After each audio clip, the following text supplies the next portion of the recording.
देखिए बच्चों, question number 33 में क्या है, ऑस्मियम ऑक्साइड लिया हुआ है। ऑस्मियम ऑक्साइड का जो है एल्कीन के साथ जब रिएक्शन कराते हैं तो क्या बनता है, विसिनल डायोल बनता है बच्चों, और वो भी सिन एडिशन के साथ। तो जब आप इसमें 1,2 डायोल बनाएंगे वो भी सिन मैकेनिज्म से, तो इसका मतलब यह है कि दोनों OH को क्या करेंगे हम लोग, वेज पर जोड़ेंगे, और या फिर दोनों OH को हम लोग क्या करेंगे बच्चों, डैश पर जोड़ेंगे। तो एक बार दोनों OH को हमने वेज पर जोड़ दिया, ऐड कर दिया, और एक बार दोनों को हमने डैश पर ऐड कर दिया। अब चूंकि इसमें बच्चों देखिए यहाँ पर दो प्रोडक्ट बनाया हुआ है, एक X है और दूसरा Y है। तो अब हमें ये भी आइडेंटिफाई करना होगा कि इसमें कौन सा X है और कौन सा Y है। X और Y के बारे में बोला हुआ है 12:1। ऑब्वियस सी बात है, X जो है मेजर का मतलब है कि ज़्यादा स्टेबल है। तो बच्चों यहाँ पर जब ये सारे के सारे OH ग्रुप जब एक ही तरफ होंगे तो इन सब के बीच में लोन पेयर रिपल्सन होगा। समझ गए बात को, क्या होगा बच्चों, लोन पेयर रिपल्सन होगा। मतलब इन दोनों में रिपल्सन यहाँ ज़्यादा होगा और यहाँ पर रिपल्सन कम होगा। तो इसीलिए डैश वाला जो प्रोडक्ट होगा वो ज़्यादा स्टेबल होगा। बोले तो मोर स्टेबल है ना, मोर स्टेबल होगा, और मोर स्टेबल के कारण ही ये X हो जाएगा और ये Y हो जाएगा। तो आंसर इसका हो जाएगा बच्चों A। तो क्वेश्चन नंबर 33 का आंसर क्या हो गया, A हो गया। अपने से X ही पूछा था, मेजर प्रोडक्ट। अब बच्चों क्वेश्चन नंबर 34 में बात करें तो 34 में देखिए Br2CCl4 दिया हुआ है। तो आपको पता है कि इसमें क्या होना है, इलेक्ट्रोफिलिक एडिशन होगा और डबल बॉन्ड के दोनों कार्बन पर ब्रोमीन आकर के जुड़ जाएगा। वैसे तो एंटी एडिशन होता है तो दोनों ब्रोमीन को अपोजिट साइड होना चाहिए, बट जब तक स्टीरियो केमिस्ट्री की बात नहीं हो, स्टीरियो आइसोमर की बात नहीं हो, तो एंटी एडिशन का कोई मतलब नहीं रह जाता है। तो सर हमें कैसे पता लगेगा कि स्टीरियो केमिस्ट्री की बातें हो रही है। प्रोडक्ट में बच्चों जब मीजो, रेसमिक, वेज, डैश इस तरह से प्रोडक्ट बनाया हुआ हो तब हमें सिन और एंटी एडिशन को कंसिडर करना होता है। ठीक है ना बच्चों।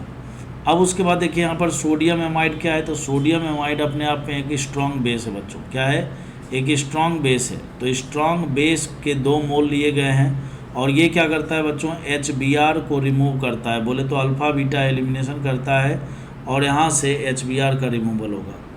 तो जब पहला मोल आप अप्लाई करेंगे तो यहाँ से ब्रोमीन हटा दो, यहाँ से ब्रोमीन हटा दो बच्चों, और यहाँ से हाइड्रोजन हटा दो। तो ऐसी स्थिति में क्या होगा, यहाँ से हमने ब्रोमीन हटा दिया, यहाँ से बच्चों यहाँ से हमने ब्रोमीन हटा दिया और यहाँ से हमने हाइड्रोजन हटा दिया। तो हटा दिया तो फिर ये हाइड्रोजन आ कैसे गया, वो गलती से आया है, उसको हम सुधार देते हैं। तो बच्चों यहाँ पर C डबल बॉन्ड C, यहाँ पर Br दे दिया और यहाँ पर CH दे दिया और फिर PH दे दिया। ये कब हुआ, जब हमने 1 मोल सोडियम एमाइड का लिया है। मैं आपको बताऊं यहाँ पर E2 एलिमिनेशन हुआ है। क्या हुआ है बच्चों, E2 एलिमिनेशन, जिसमें अल्फ़ा बीटा एलिमिनेशन होता है। अल्फ़ा से लिविंग ग्रुप जाता है और बीटा से हाइड्रोजन जाता है। फिर से जब इसके ऊपर सोडियम एमाइड का दूसरा मोल अप्लाई होगा तो फिर से वही काम होगा, यहाँ से लिविंग ग्रुप और यहाँ से हाइड्रोजन जाएगा। बोले तो ये अल्फ़ा बीटा। तो बच्चों यहाँ से फाइनली जो है एल्काइन का निर्माण हो जाएगा। उसके बाद बच्चों H2PdCaCO3, H2PdCaCO3 जो है ये है बच्चों लिंडलार कैटलिस्ट। ठीक है ना। तो लिंडलर कैटलिस्ट में क्या होता है, तो बच्चों ये जो एल्काइन है ये कन्वर्ट हो जाता है एल्कीन में भी, और लेकिन एल्कीन में भी कौन सा एल्कीन, सिस एल्कीन में ये कन्वर्ट होता है। That is very very important point. H2PD के साथ जब चारकोल लिया हुआ हो या CaCO3 लिया हुआ हो, क्विनोलिन लिया हुआ हो, तो इसमें क्या होता है, पार्शियल हाइड्रोजनेशन होता है। और पार्शियल हाइड्रोजनेशन में एल्काइन जो है किस में कन्वर्ट होता है, सिस एल्कीन में कन्वर्ट होता है। बहुत ही इंपॉर्टेंट रिएक्शन है ना बच्चों। ये IIT-JEE में बहुत ज़्यादा पूछा जाता है। एक तो ये और दूसरा बर्च वाला है ना, बर्च वाला जो है यहाँ पर सोडियम के साथ लिक्विड NH3, उसमें क्या होता है, ट्रांस बनता है और इसमें बच्चों सिस बनता है। तो ध्यान रखना, दोनों रिएक्शन बहुत ही इंपॉर्टेंट है। खैर, तो कुल मिलाकर ये बन गया प्रोडक्ट। तो प्रोडक्ट बन गया तो प्रोडक्ट पहचानने का टाइम आ गया है। तो बच्चों आपका आंसर हो गया ऑप्शन नंबर B। अब देखिए बच्चों क्वेश्चन नंबर 33। क्वेश्चन नंबर 33 में यहाँ पर देखिए दिया हुआ है MMPP। MMPP का मतलब है कि मैग्नीशियम मोनो पर ऑक्सी थल्फेट है, थैलेट है। सब समझ गए मैं? तो पर ऑक्सी का मतलब है कि जब भी कोई भी पर ऑक्सी है ना बच्चों, जब भी कोई भी पर ऑक्सी बोले तो पर एसिड के साथ रिएक्शन होता है, जब भी कोई भी पर एसिड के साथ एल्कीन का रिएक्शन होता है तो वहाँ पर बच्चों क्या होता है, इपॉक्साइड का निर्माण होता है। क्या होता है? इपॉक्साइड। या यूं भी बोल सकते हैं कि यहाँ पर क्या होता है बच्चों, ऑक्सीडेशन हो जाता है। एल्कीन का क्या हो जाता है? ऑक्सीडेशन।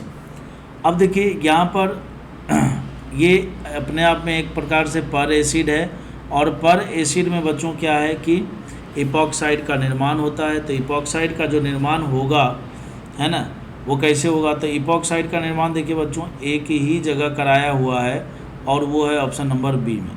ठीक है ना? ये क्वेश्चन और भी इंटरेस्टिंग हो जाता अगर इसका ऑप्शन नंबर फर्स्ट कुछ इस प्रकार से है ना, इस प्रकार से सेट रहता ना यहाँ पर, तब आपको कन्फ्यूजन ज़्यादा होता। अदरवाइज तो क्या है, ये एक ही बार में हो गया सॉल्व। अगर ऑप्शन नंबर एक जगह पर ये होता, ठीक है ना, तब आप क्या करते? तो वैसी स्थिति में बच्चों इसका करेक्ट आंसर तो खैर बी ही होगा। इसलिए होगा क्योंकि देखिए पर एसिड क्या करता है? ऑक्सीडेशन करता है। किसका? तो एल्कीन का। तो एल्कीन बच्चों यहाँ पर भी है और एल्कीन यहाँ पर भी है। तो सवाल उठता है कि किस एल्कीन का ऑक्सीडेशन होगा? तो मोर क्राउडेड एल्कीन जो होता है, मोर क्राउडेड एल्कीन जो होता है जिसमें इलेक्ट्रॉन डेंसिटी ज़्यादा होती है, उसी एल्कीन का ऑक्सीडेशन सबसे पहले होता है। क्या मैंने बोला बच्चों? देखिए ऑक्सीडेशन का मतलब है लॉस ऑफ इलेक्ट्रॉन, है ना। ऑक्सीडेशन का मतलब है लॉस ऑफ इलेक्ट्रॉन। तो कौन सा एल्कीन, जो कॉन्सेप्ट बोल रहा हूँ इसकी बहुत ज़्यादा ज़रूरत पड़ेगी आगे के भी क्वेश्चन में, इसलिए इसको अच्छे से सुनिए। ऑक्सीडेशन का मतलब होता है लॉस ऑफ इलेक्ट्रॉन। ठीक है ना? ठीक है ना? ऑक्सीडेशन को बहुत तरीके से डिफाइन किया जाता है, बट कॉन्सेप्ट वाइज समझने के लिए मैं आपको बता रहा हूँ। ऑक्सीडेशन का एक डेफिनेशन क्या होता है? Loss of electron. तो अब स्वाभाविक सी बात है भाई, loss of electron, electron loss जल्दी कौन करेगा? तो इलेक्ट्रॉन लॉस जल्दी वही करेगा जिसमें इलेक्ट्रॉन डेंसिटी क्या है? ज़्यादा है। तो इसीलिए कहा जाता है कि मोर क्राउडेड एल्कीन जो होता है उसमें इलेक्ट्रॉन डेंसिटी ज़्यादा होती है। वो इसलिए क्योंकि इसमें बच्चों अल्फाइज की संख्या भी तो ज़्यादा है ना, इधर से भी, इधर से भी, इधर से अल्फाइज की संख्या ज़्यादा है। तो वैसी स्थिति में क्या होगा? इसी का ऑक्सीडेशन होगा। बोले तो इपॉक्साइड का निर्माण जो है इसी वाले एल्कीन पर होगा। ठीक है ना? तो कुल मिलाकर बात ये है कि रेट ऑफ ऑक्सीडेशन जो है वो डायरेक्टली प्रोपोर्शनल हो जाएगा किसके बच्चों? Electron density of alkene. जिस एल्कीन में इलेक्ट्रॉन डेंसिटी ज़्यादा होगी, जिस एल्कीन में अल्फाइज की संख्या ज़्यादा होगी, क्राउडिंग जहाँ पर ज़्यादा होगा, ठीक है ना, वहीं पर क्या है? ऑक्सीडेशन सबसे पहले होगा। तो 35 का बी हो जाएगा। अब बच्चों बात करते हैं क्वेश्चन नंबर 36। इसमें भी सेम टू सेम कॉन्सेप्ट लगेगा। सबसे पहला नंबर जो ये MCPBA है, ये क्या है? तो इसका मतलब होता है बच्चों मेटाक्लोरो पर बेंजोइक एसिड। मेटाक्लोरो पर बेंजोइक एसिड। ये जो मेटाक्लोरो पर बेंजोइक एसिड है ये क्या करता है भाई? तो ये भी वही आ गया ना, फिर से पर एसिड आ गया। जब भी कोई भी पर एसिड आ जाए, ठीक है ना बच्चों, और आप उसका जब भी कोई पर एसिड आ जाए और उसका रिएक्शन अगर एल्कीन के साथ कराया जाए तो वहाँ पर क्या होता है बच्चों? इस तरह से एक इपॉक्साइड का निर्माण हो जाता है। समझ में आई बात? तो अब बताइए कि इपॉक्साइड कहाँ पर बनेगा? इपॉक्साइड यहाँ पर बनेगा या यहाँ पर बनेगा? सेम टू सेम क्वेश्चन आ गया, पिछले कॉन्सेप्ट जैसा ही है।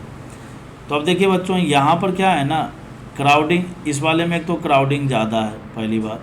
दूसरी बात ये है कि इस वाले नीचे वाले एल्कीन में देखिए यहाँ पर बगल में क्या लगा हुआ है? C double bond O group. तो ये C double bond O group क्या करेगा? माइनस आई इफेक्ट लगाएगा ना बच्चों। तो माइनस आई लगाने के कारण क्या करेगा? इस रिंग में इलेक्ट्रॉन डेंसिटी को ये क्या करेगा? इस रिंग में इलेक्ट्रॉन डेंसिटी को क्या करेगा? बोले तो इस डबल बॉन्ड में इलेक्ट्रॉन डेंसिटी को क्या करेगा? ये कम कर देगा, क्योंकि खींचेगा। जबकि यहाँ पर ऐसा नहीं हो रहा है। तो इसीलिए इपॉक्साइड का निर्माण तो होगा, ये बात बिल्कुल सही है, लेकिन इपॉक्साइड का निर्माण कहाँ पर होगा? तो इपॉक्साइड का निर्माण ऊपर वाले एल्कीन में होगा। यहाँ पर भी देखिए वही कॉन्सेप्ट लगा जो पिछले में समझाया था मैंने आपको। कि चूंकि पर एसिड का जब एल्कीन के साथ रिएक्शन हो रहा है तो ऑक्सीडेशन हो रहा है, तो ऑक्सीडेशन के लिए अगर कंपटीशन हो जाए दो साइड में तो किस साइड का ऑक्सीडेशन हम पहले करेंगे, तो उसी साइड का ऑक्सीडेशन हम पहले करते हैं जिसमें इलेक्ट्रॉन डेंसिटी ज़्यादा होती है। जो क्राउडेड एल्कीन होता है उसका ऑक्सीडेशन सबसे पहले होता है। तो यहाँ पर हो जाएगा बच्चों, तो उस हिसाब से देखिए इसका करेक्ट आंसर क्या हो जाएगा, बी हो जाएगा भाई।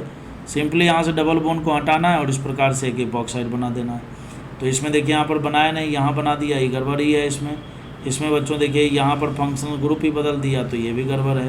तो इसलिए करेक्ट आंसर इसका क्या हो जाएगा, बी हो जाएगा।